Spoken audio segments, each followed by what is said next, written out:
white lady is saying that Ghanaians are very nice and welcoming, but the but is in the video. And also another foreigner is sharing with us 5 things that she feels she knew before starting a business in Ghana. And also I have other foreigners sharing their experiences living in Ghana. Don't forget to like, don't forget to subscribe. Let's go into the video, watch, come back and talk. Hi, my name is Ember. I'm from the Netherlands. I'm 26 years old, and last June I decided to quit my job in the Netherlands and move to Ghana without a plan, in hopes of finding a job here so I can stay a bit longer. So follow along and see if we can find a job to stay in Ghana. Ghanaians are friendly, they are, but the moment you start like touching something that's is a bit like sensitive or in a way touches their ego or something, ooh, don't mess with them. Don't mess with them.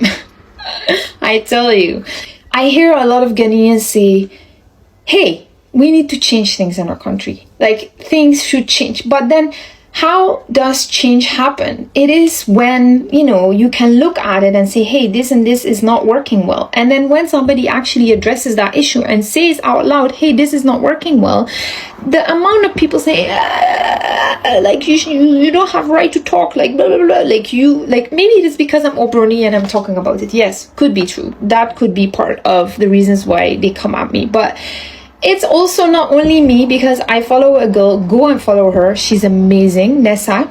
I will tag her.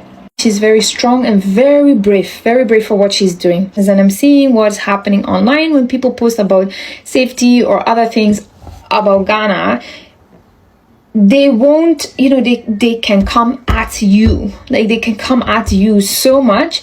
And I feel if you really, if you want change, instead of just attacking the person who has addressed an issue, you could also see it in a way of, hey, what can we learn from this?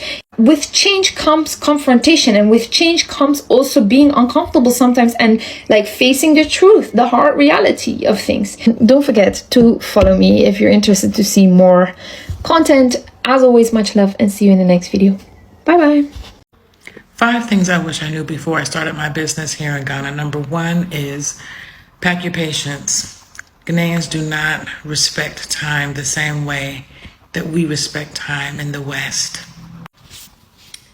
Number 2, I am very Western here in Ghana with my voice, and I'm treated as such. I really thought that I would be seen as a sister, as an ally, but I am seen as a Westerner and a brony, as something that is other. The 3rd thing I wish I knew before I came to Ghana is that cash is king. And Send Wave, World Remit, those things are your friend.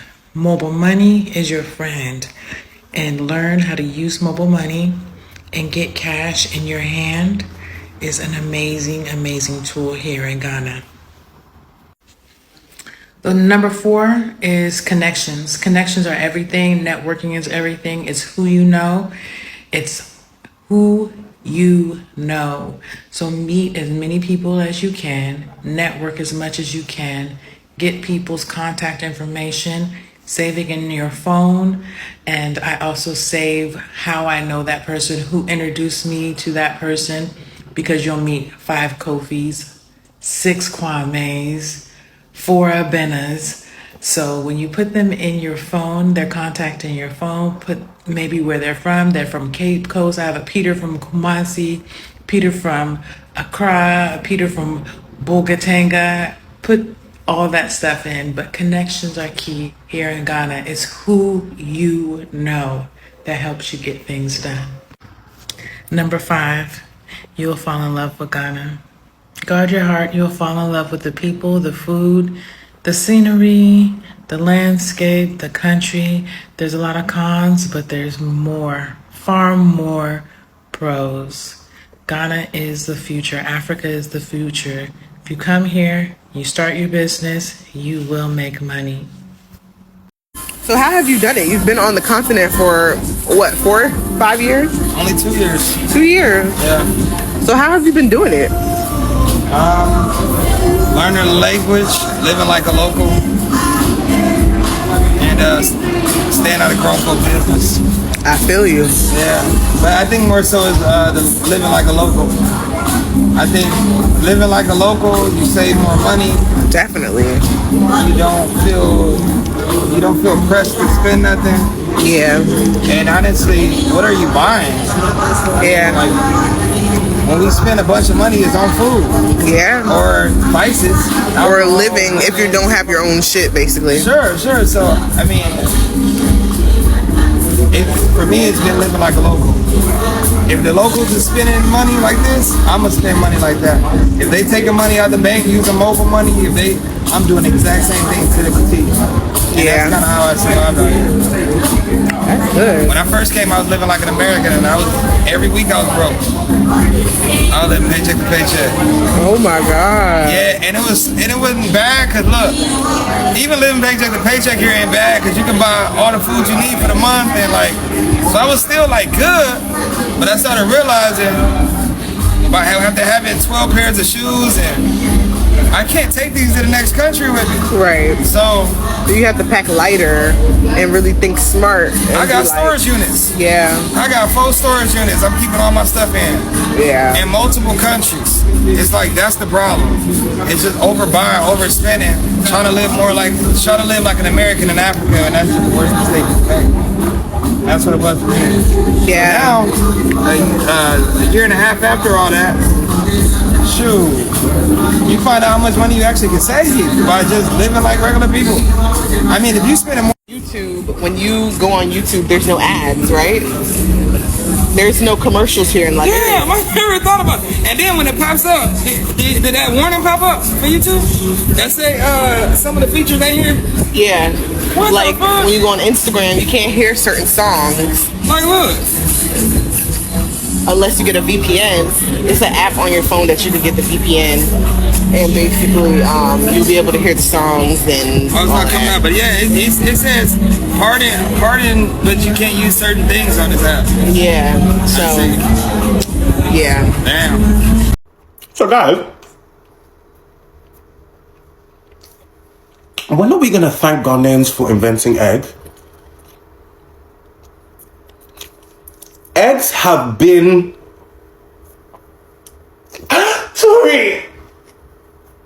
Eggs have been the most important part of my life, maybe for like upwards of like 4 to 5 years now. And I just want to thank Ghanaians for putting the whole world onto these things that we call egg. Oh, it's actually changed my life. They're just so versatile as well. Fried, scrambled, poached, deviled. One time for Ghanaians and 2 times for eggs. Boom! These realtors in Accra is absolutely crazy. And I know that I have said this plenty of times before, but no, I really mean it. Now, this situation is totally not my own, but I can relate. So hubby and I was sitting around having a conversation with one of our very good friends, and he started to share his recent housing experience here in Accra.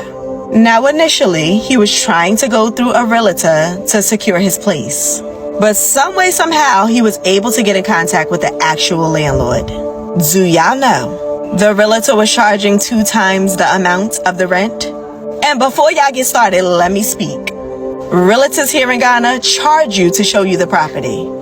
They also collect 10% of the amount of the rent from you upon renting or selling the property. In addition to that, unbeknownst to you, they are also getting a cut from the rental or sale. That means they're making money all across the board. And yes, it's all coming out of your pocket. Did y'all hear what I just said, or do I need to repeat myself? Am I the only one that's feeling like this is insane? Now, I'm all for you making your good coin, but you as the realtor making money from the house viewing, making money when the house actually is rented, and then making money from the rent collected?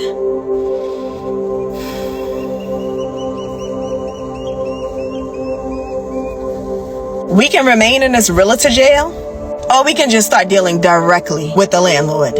And And by the way, our very good friend mentioned to us that when he went directly through the landlord, it almost cut his rent in half. Need I say more?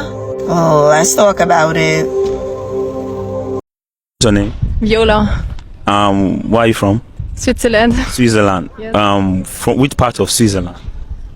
From the northern region. Northern part of Switzerland. Okay, that's nice. So why are you here? Is this your first time in Ghana or? Yes. This is your first time? Yes, first time in Ghana. Okay, that's good. That's good. So what are your experience so far? It was good. I'm just here since Monday. No, Sunday. Sunday. Just She came to visit Yes. you. Oh, okay. So you are the boyfriend. How long have you guys known each other? For basically a year and a half. A year and a half? Yeah. Oh, that's good. That's very good. That's very good. So you guys are really considering being in a long distance relationship for how long? Till we get married. Get married. So is in a pipeline. You guys already have the conversation of getting married? Yes, you're in that way. But first we have to move in together first before we can be able to get married. Right. So have you been to her country before? Nah, but I'll go soon. You go soon. Okay. That's good. What do you really like about your boyfriend? his big heart. His big heart. Yes, he's big-hearted. Right. Okay, that's good. And what about you? What do you like about her? She's really funny and cute. Funny and cute. Yep. Okay.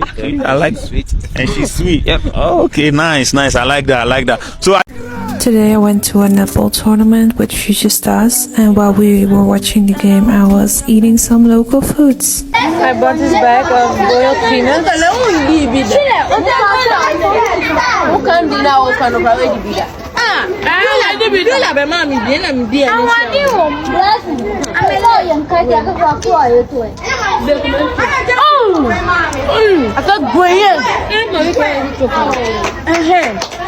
They're soft. So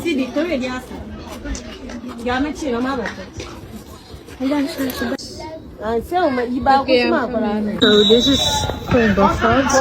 It's like a fried piece of dough.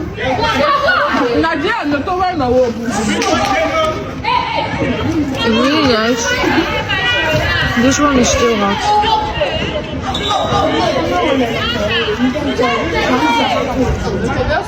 It tastes kind of sweet, and I think it's made out of water. No, milk and flour. Right? It's made of milk and flour. Yeah. What's good, y'all? Let's go. We are here in Ghana, and you know what I'm saying? We chilling, right? We getting ready to get a little training in. We trying to meet some of Ghana's finest, so we go to the University of Ghana, where their stadium is. This is the stadium, you know, just looking magnificent per usual. Got the nice Mondo track, so we had to go test it out. While I'm testing it out, guess who decides to show up? The head coach. Boom, he comes up to me, he says, "Yo, what's up?" I'll give him a little dap up, give him some love, you know, introduce myself, you know, just, you know, eyes up, you know, show him some respect and everything. Just, and I'm gonna keep it a band. Coach is just the chillest of dudes, bro. So, you know what I'm saying? He's like, let's go get to the warm-up track. So, boom, he takes me over. He's like, let me see what you got, you know, start off with some laps, warm up with some jogging, boom, bam, bam. Right. Then, you know, he's like, all right, bro. It's like, you know, you got to warm up before, you know, you stun out. So he's like, let me see some drills, hit some drills real quick. So I do that, do my whole UW warm up. You know what I'm saying? Leg swings, all of that. And then he's like, all right, let me see some strides. Let me see if you really the real deal. And so I'm like, yes, let me get out on him and show him a little bit, you know. You know what I'm saying? I still got it. I ain't out of shape. All right. So you come back tomorrow? Yep. Tomorrow will come 6 a.m. Huh? Get a real workout in. All right. Got it. Stay tuned for actual practice clips and a whole video coming out soon on YouTube. As always, stay fast. I explored Makala Market when I visited Ghana, and honestly, it was one of the highlights of my trip. Hey lovelies, if this is your first time seeing me, call me Daisy, and I think I am a lifestyle enthusiast, emphasis on think. Before stepping out, of course I had to take my bath. It's a necessity, and if you don't know, now you know. While getting dressed, the TV was showing an obituary. Hi, Ghanaians and obituaries. After counting the plenty CDs I had on me and doing a quick outfit video check, Eri and I decided to take a trotro, even though our sponsor told us to use both. But guys, Ghanaians are so chilled, sha. Because tell me why this driver stayed parked for over 30 minutes waiting for passengers who were just trotting in like they had no place to be. The Nigerian in me almost came out though. I wanted to shout, "Driver, I beg, move this bus, Jerry." But thank God for the Holy Spirit who's been teaching me patience. I did a quick breathing exercise and finally the journey began. Now, Ghana is similar to Nigeria in many ways, but the architecture, it blew me away because Ghanaians, they build though. One thing we definitely have in common though, is the police force. We eventually got to the market, late of course, because of all the stops. And since I had promised myself to try street food, I started with a millet drink called Burkina. I don't know if that's the correct pronunciation. It tasted like fura with lots of sugar. And honestly, I think I should go check my sugar levels. But guys, why was this 1,500 naira? If you say that's not expensive, it is my bank account. It is not yours.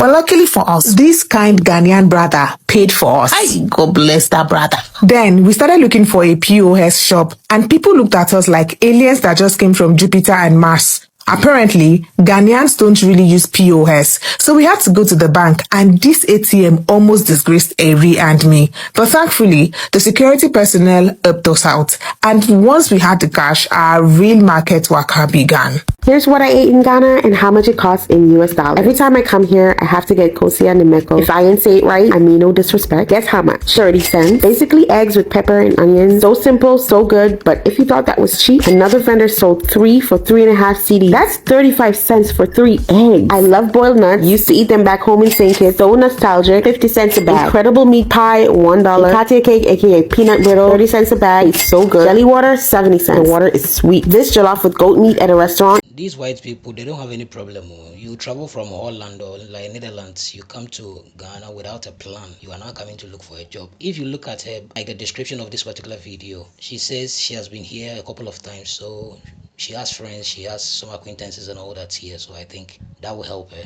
And this African American that is in Africa currently, and he's saying that when he came here and he was living like an American, he went broke every single week. This is one thing that I think most African Americans that come to Africa and at the end of the day, they go back. It's like some of these mistakes that they make. When they come here with the American mindset. Like, come to live like, I'm from America, They want a nice apartment, they want everything, even the food. They don't want to eat the local food and all that. Charlie, if you do that, those American foods in Africa, they are far expensive. If you want to live like you are in America, the apartment, those expensive, they are expensive. So Charlie, this is like some of these things. If you know it, you can live in this Africa without any problems, because the little money that you bring into Africa, it's a lot of money. That if you say you are going to live like the locals, I'm telling you, you are going to have no problems. Like, you will live here for a very long time and you wouldn't have any problem. So these are some of the things that I would like to also share. So yeah, thank you so much for watching.